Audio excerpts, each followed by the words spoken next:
Hello, everyone. Nice big crowd. Okay, so I get the very special task of introducing the two Robs. That's what you're going to be known as this evening, the two Robs. And doing it here at the Strand, which is a place that I spent more money in my youth buying books here than I care to even imagine. But I love this place, and it's part of the lore of New York, and it's a wonderful place. So let me start with our interviewer tonight, I should say, discussant, Rob Sheffield. So, hey, Rob. So Rob writes for Rolling Stone. He's been writing about music, TV, and pop culture for the last 18 years. Can you believe it? 18. He was also, before that, a contributing editor at Blender and Spin. He's the author of national bestsellers like Love is a Mixtape, Love and Loss, One Song at a Time, and Talking to Girls about Duran Duran, One Young Man's Quest for True Love and a Cooler Haircut. His most recent book is Turn Around Bright Eyes, The Rituals of Love and Karaoke, which continues his evocation of falling in love in music. Chuck Klosterman once said about Rob, no rock critic, living or dead, American or otherwise, has ever written about pop music with the evocative, hyper-poetic perfectitude of Rob Sheffield. It's a great quote. And a few words, if I can do a few words, about Robert Christgau. So I first met Bob in the early to mid 2000s at the EMP Pop Conference in Seattle. And we went to an exhibit of Christian Marclay's work. And I remember seeing him there, and like a good stalker, I knew who he was. And I walked up to him, if you remember this, Bob, and I said, I have a job for you. Oh, yeah, that's right. I mean, I think those were among our first words. And so ever since then, he's been teaching for us at the Clive Davis Institute of Recorded Music at NYU. And we're really lucky and honored to have him sharing his wisdom with the next generation.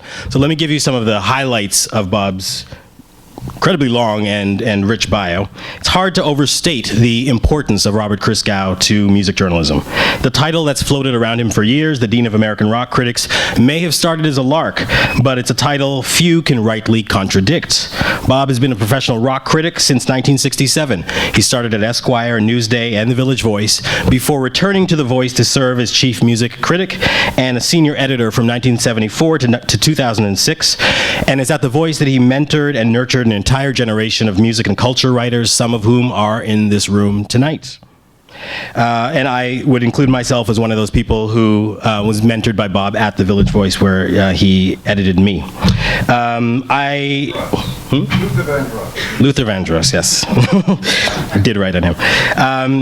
Before Bob was my editor at The Voice, I compulsively read his work in the 1990s when I came to New York.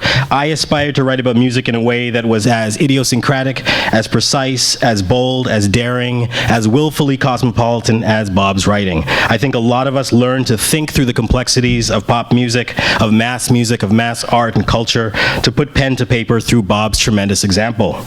Bob has been publishing his epic consumer guides project since 1969. They're the great durational project of pop music journalism, and by now he's reviewed and graded about 14,000? 13.4. 13.4. Yeah, plus about another 2.5 that were just sort of duds or something. Okay. I didn't actually write anything. 13.4 were actually wasn't. All right. Epic. So you can read those reviews on his website, of course, and via 3 book collections. In addition to those collections, he's also written 1973's Any Old Way You Choose, which was reprinted in 2000, and the 1998 Harvard University Press collection, Grown Up All Wrong, 75 great rock and pop artists from vaudeville to techno. More recently, Bob has been publishing his pop art column in Billboard and his expert witness reviews weekly in Medium Q-Point. What we love about Bob, so many things, his enormous curiosity, his startling intellectual curiosity, his technical chops, his unabashed compulsiveness, which you've just seen evidence of with the 13.4. As a writer and a thinker, he's unbossed, unbought, unapologetically opinionated, and never less than thought-provoking. He's transformed the art and culture of music journalism, and his memoir, Going to the City, which we're all here to talk about and to celebrate, gives us some insight as to the early years that shaped who he came to be. So without further ado, the two Robs, Rob Sheffield, Robert Christgau. Welcome. Do you want to start by reading, or would you like to preface your selected text? In other words, I'm reading Yeah, I'm reading this. Rob told me that one of the things he liked about this book was how it traced the evolution of Bohemia up through the late 50s, through the 60s, and into the 70s. And he liked the 50s, 60s part of it. And so, where last night, I talked a lot about The Voice and rock criticism. The focus here is going to be an earlier period. I'm going to read the end of a chapter called American Studies, but I want to tell you that I am omitting one sentence. That sentence contains a four-letter word beginning with C and ending in T. That is not Kurt or Colt or Crit.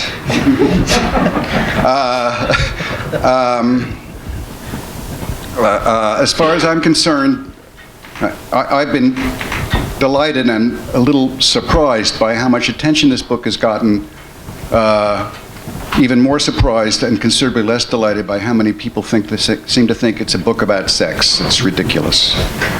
But insofar as people are convinced that it's a book about sex anyway, I've decided I'm not reading any more dirty parts. No freebies. If you want the dirty stuff, you have to buy the book.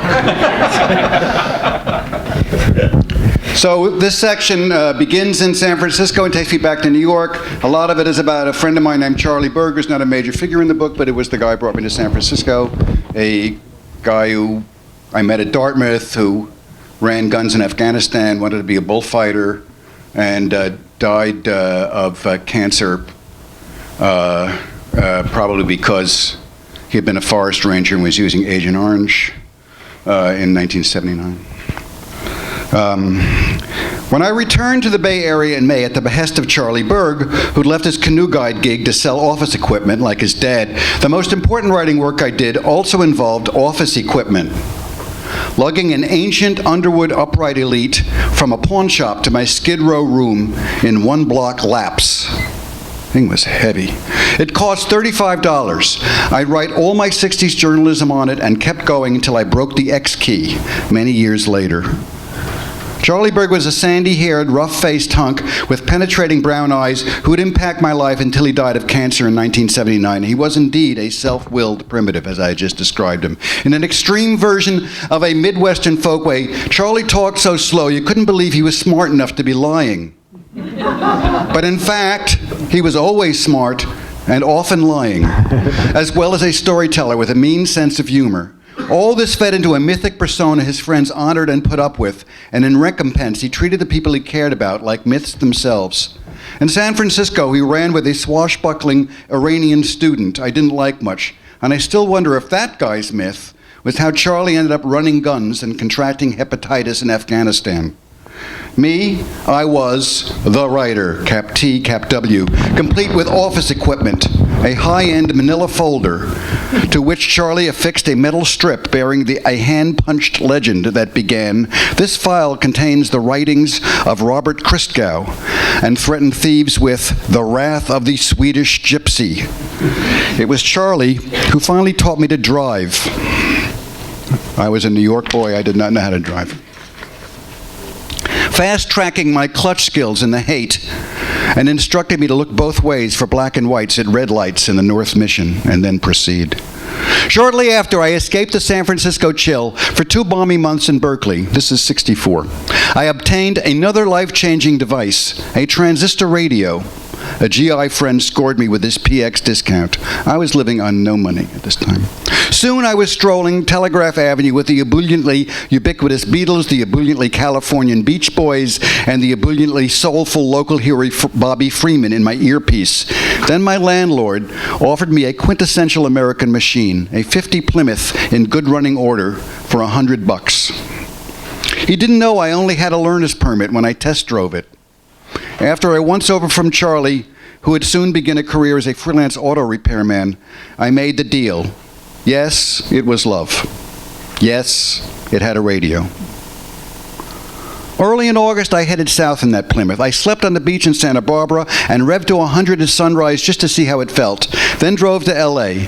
There I visited my jazz-loving Queens College pal Michael Levin and took his girlfriend M to Disneyland, where she nestled back softly between my legs on the Matterhorn. A sexpot and a femme fatale, M was alert and hungry. A Robert Creeley fan who got your jokes and made her own. And when I learned she was returning to Michigan State in September, I offered to drop her off in Chicago. There were 2 other guys in the Plymouth, and I drove a lot for someone who only had a learner's permit. But by Iowa, we were making out in the back seat. In Chicago, I borrowed a friend's apartment, and we slept together. When I think about it, she had a smaller version of Jean Moreau's bowed mouth, shapely and pliant.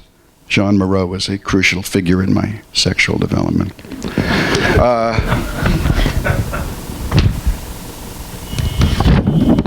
I felt so hard, I was still flying when I sailed through the Holland Tunnel. The air was warm, the sun was shining, and the radio was peeling records that had juiced my speedy and untroubled 3,000-mile jaunt. The Supremes, Where Did Our Love Go? The New Beats, Bread and Butter, and anything you could think of by the Beatles, who were climaxing their U.S. tour at the Paramount between number ones. The 5 months from A Hard Day's Night in July to I Feel Fine in December didn't slow their conquest of radio a week. For the pop ideologue I was fast becoming in a fine mood foreordained to darken, a pop ideologue who never reflected that Where Did Our Love Go's upbeat motion came with a despairing title, or that in 2 minutes flat, the New Beats Bread and Butter man would lose his baby to a chicken and dumplings interloper. The high good cheer of this music epitomized my cultural euphoria. At the same time, however, I was aware that this cultural euphoria was not endangered, because few in any wing of my cohort yet understood how fragile the affluent society was. But half the story. As someone who hadn't rejected the seriousness of his church and college training, and never would, I knew that this euphoria was what vacillation called an antinomy or extremity, a Yeats poem I love and write about. And half consume what they renew. And that sense of thesis and antithesis was heightened by my growing suspicion that the militant apathy, as I'd cleverly dubbed my politics on my notebook one time, would no longer do. A hunch that had kicked me in the gut the June morning the boyish face of Queens College student turned civil rights martyr Andrew Goodman shared the front page of the San Francisco Chronicle with his black and white co-martyrs, James Chaney and Mickey Schwerner. As autumn went on, the free speech movement would go nationwide from the bohemian leisure paradise where I'd summered, as the Vietnam drumbeat I'd sidestepped grew louder. Budding pop ideologue me wanted the music on the radio to account for the dark stuff. And soon, the sardonic faux Americanism of the Rolling Stones and the faux tragic Queensism of the Shangri-Las was doing the trick. Steadily, my commitment to pop culture was gaining depth and detail. So while keeping my options open, writing fiction, taking courses in American governance in the 19th century American novel, acing the GREs with an eye on NYU's American Studies program, I set myself on a pop career path. And in just 4 months, I'd learned what an Ivy League Phi Beta was good for. Effortlessly, I landed 3 entry-level journalism jobs of gradually ascending status and salary. Copy boy at my beloved Herald Tribune, court reporter at the menswear daily, the Daily News Record, and police reporter at the Dorf Feature Service, keeping an eye on the suburban police blotter and high school sports for the New York Star Ledger. Sports writing. Now there was a subgenre, fully equipped with a beginning, a middle, and an end.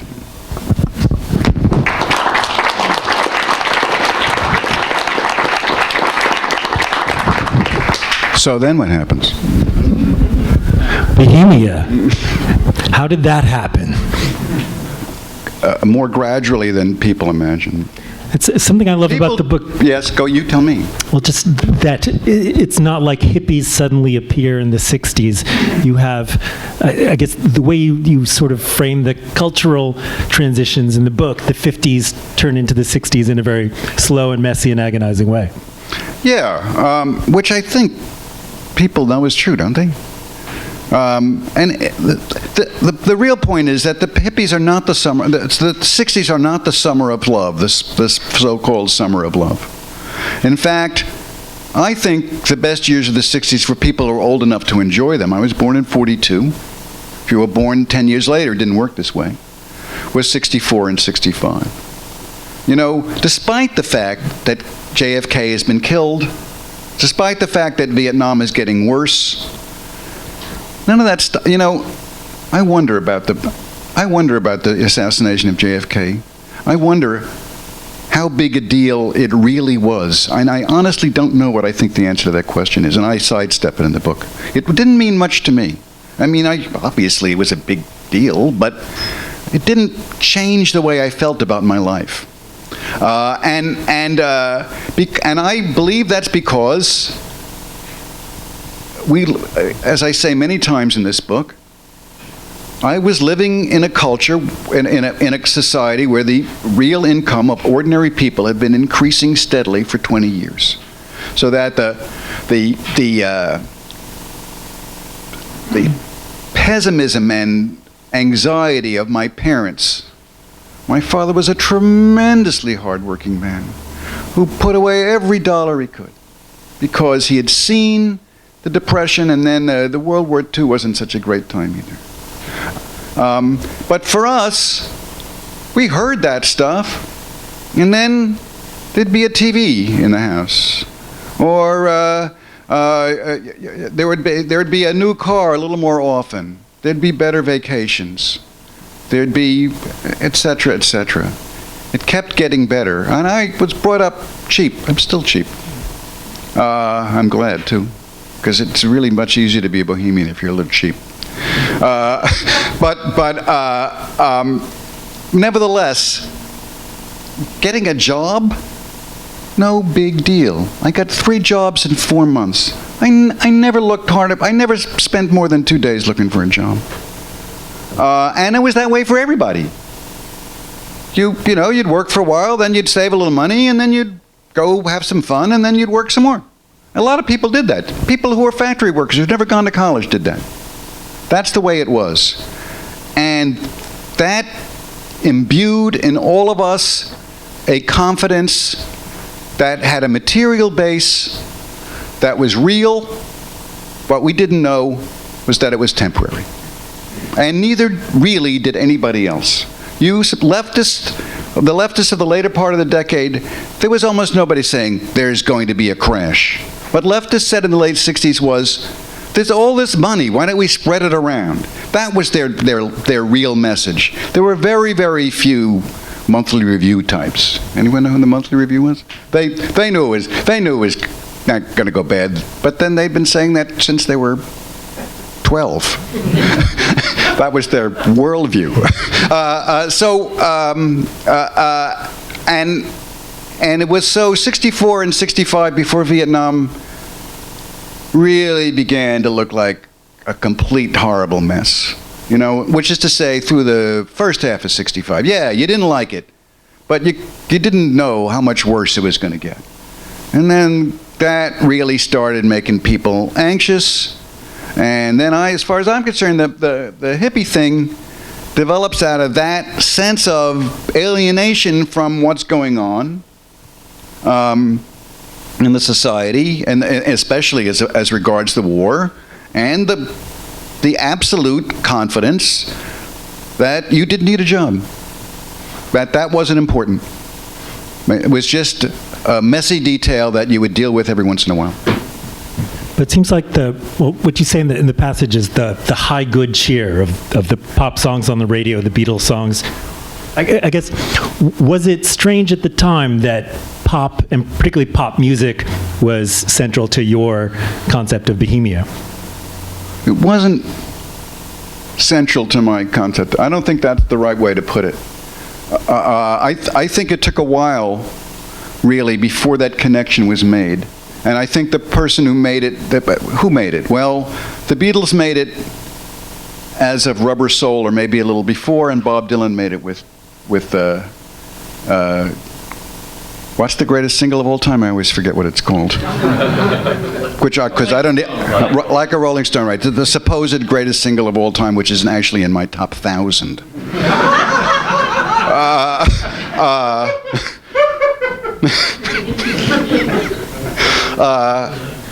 I'm sure it isn't. I haven't done the count, and I'm never going to. Huh? It can't be now. Why is that? You just said it was. Okay, all right.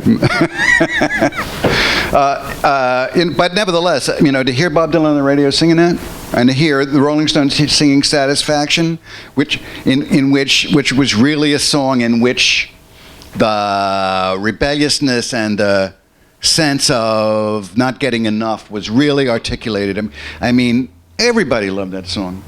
My parents liked that song. Even, you know, because the chorus was irresistible. That was a very, I mean, it's, you know, its importance has sort of been, I think it's been forgotten a little bit. As I heard 1965, the most important record on the radio was Satisfaction. I love the way you talk about Aftermath in the book, a relatively obscured Stones record. Yeah, well, that's just because it was by personal accident. It was the favorite record of me and the woman who I then began going out with and having a very, very serious and momentous for me affair. Ellen Willis, who I'd gone to junior high school with and ran into at the Free University, which I was covering for commentary, where she then got to write the piece on Dylan was offered to me. I said, I'm not really a fan. Can't write that piece. And then I started going out with Ellen, and I nominated her. And she went up there, and she met Norman Podhoretz, and she came back saying he was the smartest square she'd ever met. But nobody really understood, you know, that commentary was that was a year or two later when commentary turned dead right. Nobody knew that. So I was asked to write about this radical university, which they rejected because I was soft on communism. I was only a little soft, but it was too soft. And Willis writes a piece about Bob Dylan that they expect to somehow be about the peace movement and Robert Burns, and instead it's about Andy Warhol. And about his personas, and about how he isn't who he seems to be, and how that's really the core of his art. And I regard it as theoretically the most important piece of rock criticism written in the 60s. And the making of Ellen Willis's career. She got 2 different jobs off that piece, including her gig at the New Yorker, because it was so manifestly brilliant and detailed. So where am I? Well, you talk about when Bohemia sort of takes hold as the hippie stuff, as you put it, in the late 60s? Yeah, so Willis and I both lived in the Lower East Side. I lived east of Avenue B in an apartment that cost me a 3-room bed and a kitchen that cost me $45 a month. She lived in a number of places that were a little more expensive. Which is to say, she was up in the $75, $85 range. First with a studio on 6th Street, and then she moved all the way over on 6th and 2nd, where was now the Indian Restaurant Row, whatever, I forgot what they call it now. Then she moved to 7th between C and D. And 7th between C and D, even today, there are nice houses on the north side of 7th between C and D. A lot of big brownstones. We knew somebody who lived in some of those brownstones, and they told us that place was opening up across the street. It was a nice street as the Lower East Side went. But also on 7th between C and D, for some reason, we began to notice all these people, guys really, with their hair long.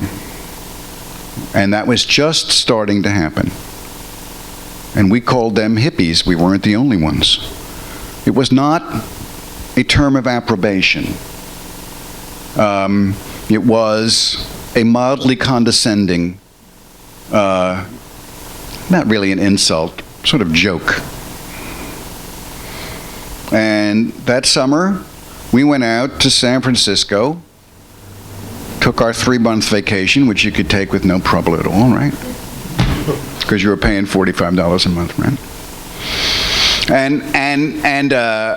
And we had friends out there, and they said, oh, there's this place called, not the Fillmore, the Avalon Ballroom.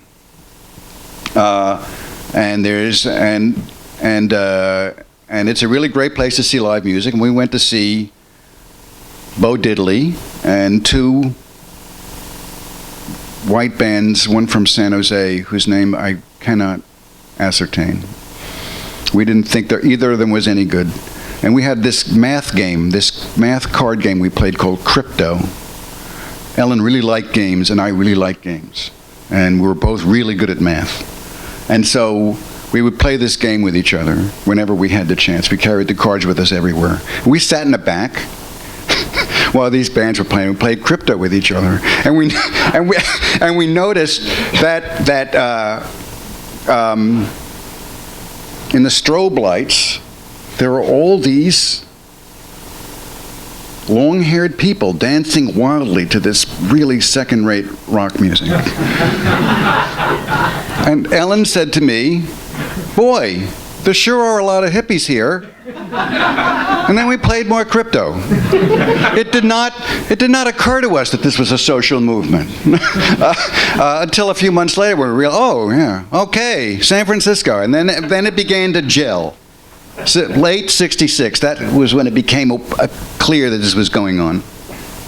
And what kind of role, I mean, could it have happened without rock and roll? I mean, your idea, your hippie experience. What?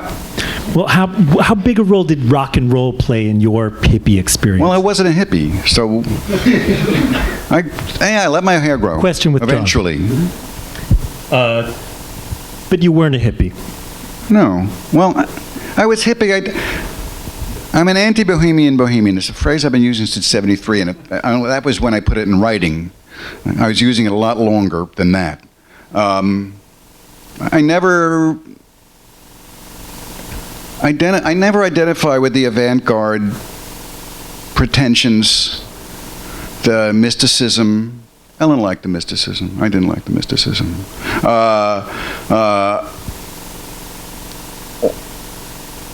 All of that stuff, I always had my distance from it. That's the thing. You know, there was so much silly fiddle-faddle that went on in the hippie world, and I half opened up to it, and it was good for me. And it was probably half right, but no more than half right. And so I was of it, but not of it. And that's the way, I'm afraid, I've been about almost everything, including, I suppose, rock and roll in some sort of way. I don't hang out with musicians. I don't, that's not what I do. I'm a consumer. One of the really brilliant things in the book is specifically that, how doggedly you avoid anything that would seem like star fucking. One of the most brilliant parts is where there's an encounter where you meet Led Zeppelin, and the brilliant thing about it... I don't meet Led Zeppelin, no. You meet Led Zeppelin, and the amount of space in the book devoted to this encounter is 4 words, which are, "I met Led Zeppelin." In the middle of about an 80-word sentence. I think it's maybe 5 words, "and I met Led Zeppelin." I don't think you're right, but anyway... You go to Monterey earlier in the sentence. I definitely... one reason I don't tell the story of how Pete Townsend drove me and Ellen to Woodstock is that all I remember is that we had interviewed him 2 weeks before, and we were walking to Woodstock, and this guy in a limo said, "Hey, you want a lift?" And we got in, and that's what I remember. I don't remember the rest of it. What did we talk about? I don't know. And did we talk about anything? I mean, the people who write these things from 40 years ago, well, maybe they remember. But to be honest with you, I don't really believe them. I think they're making it up. I think that I mean, maybe they remember more than me, and maybe there were 2 of them they can get together and maybe. But maybe they have great memories, or maybe because they love Pete Townsend, this is emblazoned on their memory. I like Peter Townsend quite a bit myself, but it wasn't emblazoned on my memory. And so. I can't do that.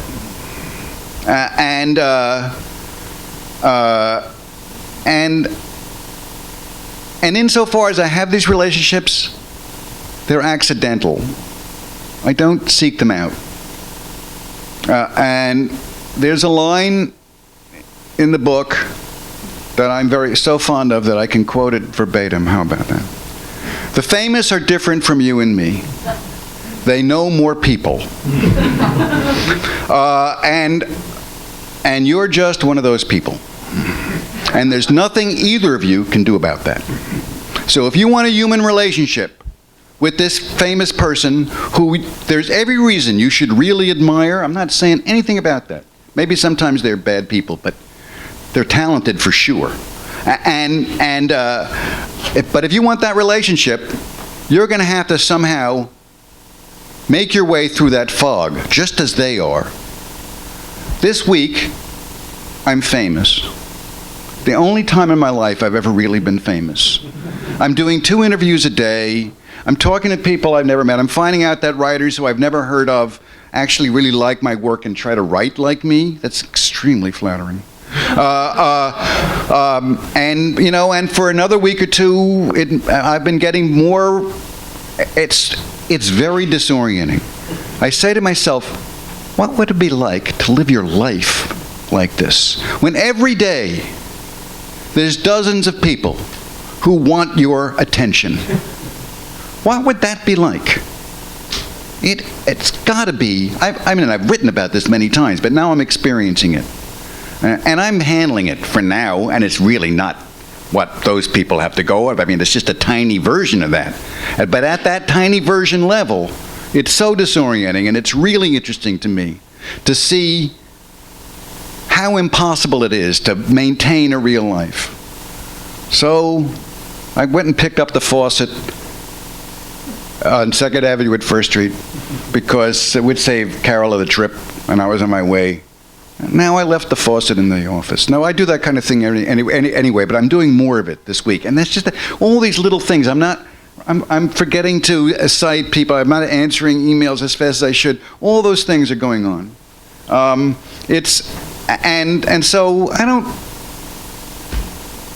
So I don't have any friends who are famous. And that's, I think, why. And in a way, it seems sort of sad. I met some of these people I've liked very much. But the story about Jerry Garcia is extremely moving. Where you're having a bad trip at the Fillmore East. Not exactly a bad trip. I went blind. I did. I mean, the Grateful Dead, I love the Grateful Dead, and they were very welcoming people. And I spent a fair amount of time with the Grateful Dead backstage. And I don't usually go backstage, but then I went backstage. And I still thought I was a journalist and I was supposed to do this. I mean, the stuff I'm saying to you is stuff in conclusions I probably reached in the late 70s, not in the early. In the early, I was confused about it. And I don't think it's a virtue. It's just the way I do things. I really don't. I'm not saying it's the only way to do things. I think I'm glad there's journalists out there who can go through all of that stuff and tell me stories about these people. I'm very glad they do it. I'm glad it's not me doing it too. So anyway, I was passed a joint and I smoked it and I went blind.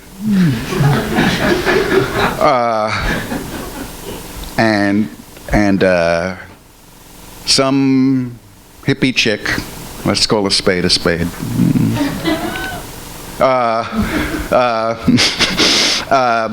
says, she's sort of behind my right shoulder. I wasn't completely disoriented yet. So she says, there's nothing to worry about. It's just that your soul has left your body.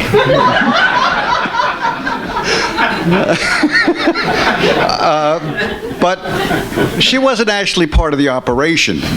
Jerry Garcia was part of the operation, and here was this guy who'd written about him in the Times, and he's gone blind in his dressing room. So Jerry Garcia was very nice to me. He led me to the restroom, which did me no good whatsoever.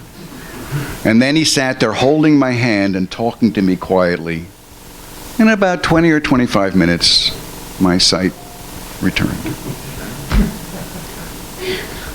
And people say there must have been DMT in the joint. That's what it was. So I've done DMT once. But it's a moving story. I guess. You're moved by it. Yeah, I am moved by it, yes. Rob, it's okay. It's going to be okay. I guess, to what extent do you see your book of the 60s, let's call a spade, as a corrective of other narratives about it? The way you've said it's not like I people can't think. say that I said, oh, I'm going to correct all this stuff. But I can say, well, I have this way that I experienced the 60s, and I'm going to tell people about it. And I lived on the Lower East Side without being of the Lower East Side, which I think most people who, even of my sort, were like that. It wasn't like Ed Sanders, whose memoir I recommend. It's a terrific book. Who knows everybody, and he ought to. And he's he's the leader of the Fugs, and a terrific poet, and a wonderful force. And he has hundreds of friends, and they all love him, and he writes about that. But most people aren't like Ed Sanders. Most people are much more like me. And it was a place to live, and there were interesting people around. And there were some really boring people around too, but you couldn't tell from looking at them which was which.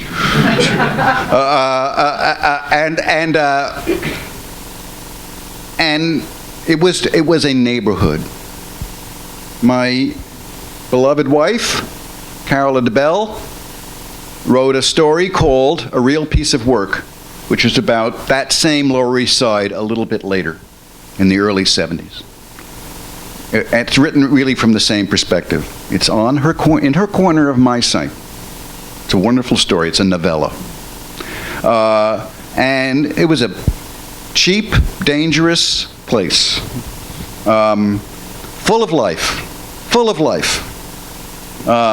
Partly because there were a lot of poor people there who reminded you of what other things were like. It was not sanitized in any way. And there was interesting stuff going on, and there were a few good places to eat and drink, and there were more performance spaces nearby than in an ordinary neighborhood.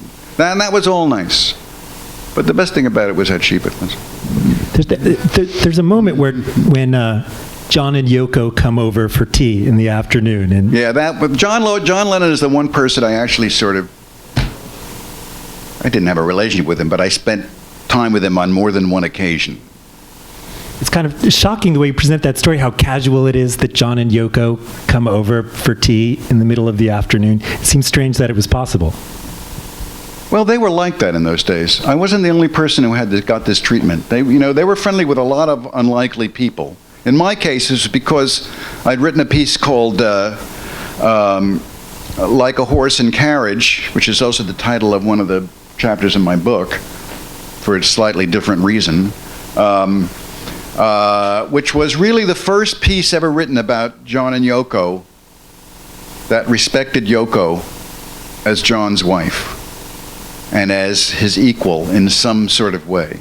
Did I like her art as much as I like John's? No. Did I say I did? No. But actually, I got to like it more when John gave me his personal tour through her show in Syracuse, to which they flew me and my girlfriend and a lot of other people from Fluxus.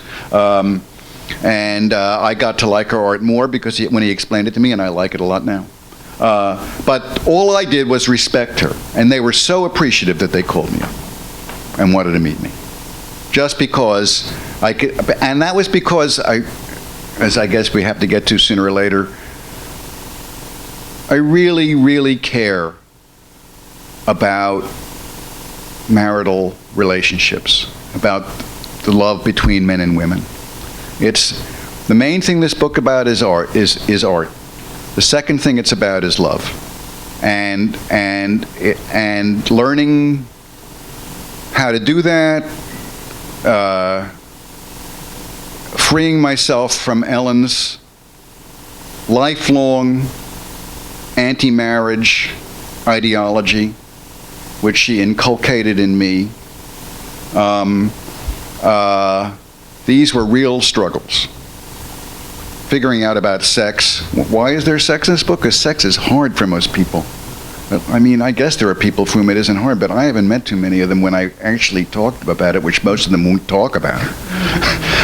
It's not that easy to have that conversation, but when you have them, you find out that, yeah, it was a trip for them too. So I write about it. This seems like an important developmental thing that happens to people. And since it so happens that in my case, well, the marriage worked out really good. And I try to remind myself that not everybody is as lucky as Carol and I are. Because they're not. I know that's true. But it's been so fulfilling that nothing else matters to me as much. And I couldn't not write about it. And that's what. So that's why I was prepared to understand about John and Yoko. Plus, I'd been trained in feminism by this staunch,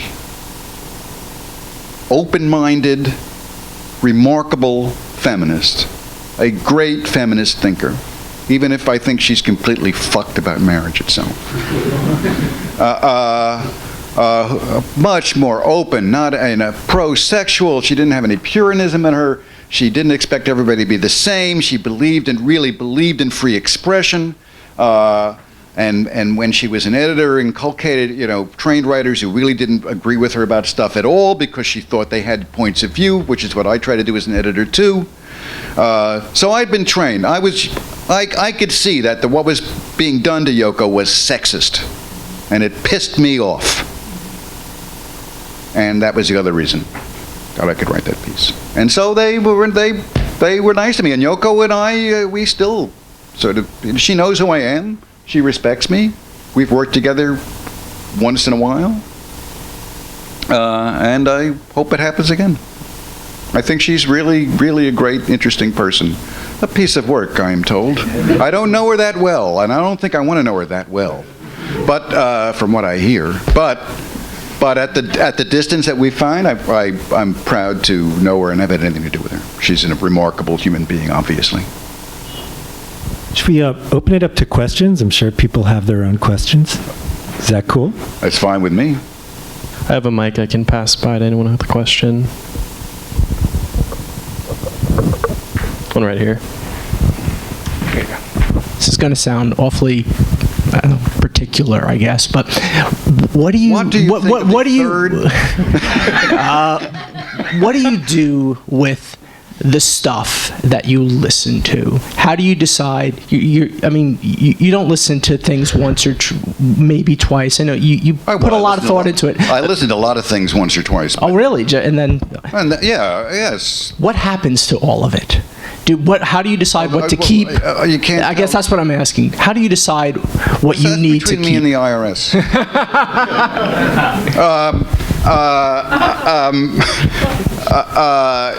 I don't keep it all, that's for sure. Has that changed over the years, what you keep or how much? No. Okay. No, what's changed over the years is my apartment, which is more and more cluttered every year, and where there's books and CDs everywhere. But, is that what you want to know, or do you want to know how I... Yeah, the idea of, is it as logical as I have every A or A minus I've ever given? Or Yes, I do. Okay. And all the B pluses, too. Okay, that's good. Yeah. And occasional other stuff. Okay. But yeah, anything, if it's an important artist or something like a bad record by an important artist, I keep that. I know we have the universal jukebox, and I just go to Spotify and play anything, but there's a lot of ways in which I don't think that system works very well. And anyway, I know how to make this one work, and that's what I've done, and it's worked very well for me, so I keep doing it. A question over here. I gotta know this. Do you think the Beatles box set is worthwhile? It matters to me. My automatic answer to those questions is no. I don't believe in box sets.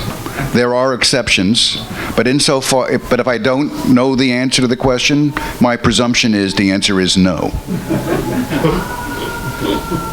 All right, we have time for a couple more if anyone has a question. I see one over here. Hi. Has the writing of this book in any way leading to another book? Not another memoir necessarily, but something... Right now, I am a full-time professor in the Clive Davis Institute of Recorded Music. Wow. I have just devoted more or less continual work since the spring of 2012 to this book and the rest of the work I've done. This summer, the nice thing about being a professor, they tell me, is you get 3 months off. I am going to take them off. And then, after the next year is over, maybe I'll think whether there's a book I want to write. And maybe I won't. But I'm 72, I will be 73.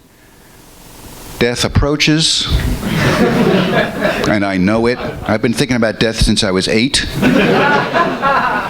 And I want to have a good time. Writing this book was not that hard, but it did require more or less continual effort. I mean, it wasn't like agonizing. I did it. I was told I wouldn't be able to do it if I did it in fits and starts. I did it in fits and starts. Worked fine. And there was seldom any real. Holy shit! I've just written 5,000 words and none of it's any good, and I've got to do something else. That's never happened to me either. Some of the personal stuff, like when I wrote about Carola's affair in 1980, that was hard. I'm glad I did it, but it was hard. But on the other hand, we talked about our relationship a lot, and most of it was joyous. We went back over our history and talked again and again, and it was really wonderful experience for the most part. But I want to have some fun this summer. I'm just being greedy. I'm glad that you think another book from me would be a worthwhile endeavor, and I have 1 or 2 thoughts. How about a collection? I might get started on another collection. Why don't you start to tweeting about how you want me to have a collection? Because there's definitely a collection out there. I've got a lot of stuff that hasn't been collected. I'd love to. That I would do. I would count that as part of the summer's fun if I could do a collection. Do you have a lot of movie reviews? What? Not enough. Not enough. And they're not that good either. I mean, some of them are, but I certainly not a book's worth. No, but there's loads of music stuff. I mean, there's really quite a lot. And other stuff, too, that I'm very proud of. You know, for those who are interested in this marriage stuff, I wrote a piece for The Voice called The Road Taken about 20 years ago about marital love. You can find it on my site. Okay, we have another one back in the. That's sort of the summary of the. That was the intro to this book. All right, another question back here. So you mentioned that getting a job was kind of a messy afterthought. At what point? What? Did I say that? Well, when you were younger, and at what point did music journalism? Did you realize that had kind of become a career for you? And was that ever something you could have predicted? Was that a path that even existed when you were younger? Well, obviously not. But the question was, did I want to become a critic or did I want to write narrative? Critic was what I had always been good at in college, but what I criticized was literature. I wanted to create literature. Wasn't good enough to do it. Didn't have those skills. So. But in the late 60s, while I was writing criticism, I was also doing journalistic narrative, which I sometimes did very well, and other times did rather poorly. And gradually, and then I broke up with Ellen, and that was sort of a bleak period when I was trying to figure everything out. And sort of at the end of that period, Newsday offered me a job, and then I was a rock critic forever. Sometime after I broke up with Ellen, which happened in September of '69, in the next year and a half, I began to make my decision for rock criticism, for what my friend Grill Marcus was already calling our vocation, a word I really like and still use. All right, we have one towards the front.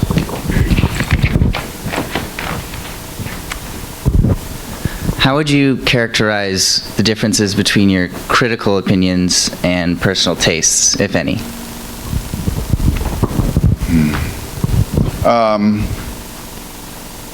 Critical opinions are personal tastes understood and put into words. If you do not have a personal feeling for the music you're praising, as far as I'm concerned, you're in trouble. Every record I write about, there's some moment when I say, "Holy shit, that's really good," and I get this feeling in my stomach sometimes. I still get them most of the time. Oh boy, this is better than I thought. I want to hear that again. That has to happen. Now, I would say that my ability to feel that way maybe means I'm a fool, or maybe means I'm some kind of an idiot savant, or maybe it means I'm a genius. I feel it more than most critics, and if I didn't, I wouldn't be any good at what I was doing. I would be as the people who think I should like Black Sabbath or the Foo Fighters or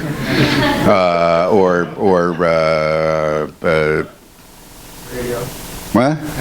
Radiohead. Yeah, that's a good one. Say phoning it in. People tell me, when I read, people hate critics and they say a lot of stupid things, but the phoning it in thing, it really sticks in my craw. It's so fucking stupid. Anybody who knows anything about writing knows I'm not phoning it in. That I listen to that record, and I believe that almost everybody in the industry understands that, and that even though I don't have these relationships, I find out that there's people I never met who do genuinely respect me, even if my opinions piss them off, because they know I listen, and that's why it's nicer to work with business than academics, as I tell my because they all get it, they understand how it works. So does that answer your question? Yeah. Okay. All right, this will be our last question.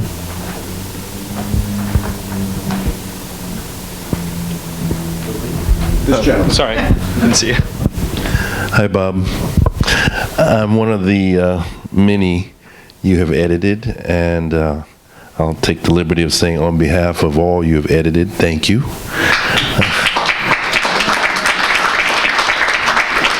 I'm Greg Thomas, and I haven't seen you in a long time, Greg. How you doing, Carol? I want to give. It's been quite a while. I just want to give you a chance to talk about an artist that when we worked together, I guess mid '90s. You just adored, and you're known as the dean of rock critics, but this happens to be an R&B singer. Well, for me, it's all rock, Okay, all right. So I want you to talk about your love of Al Green.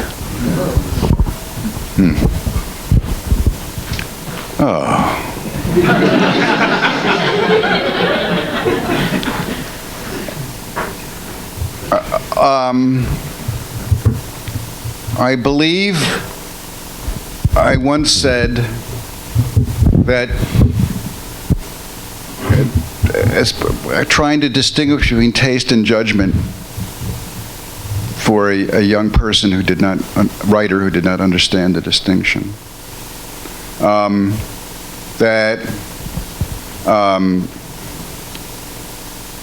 Taste, you can have any taste you want. It's completely personal. You can have any taste you want, except not liking Al Green.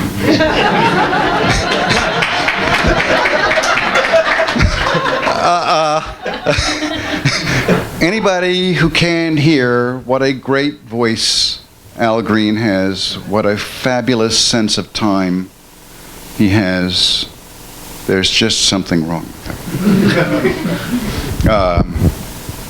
Does that answer your question?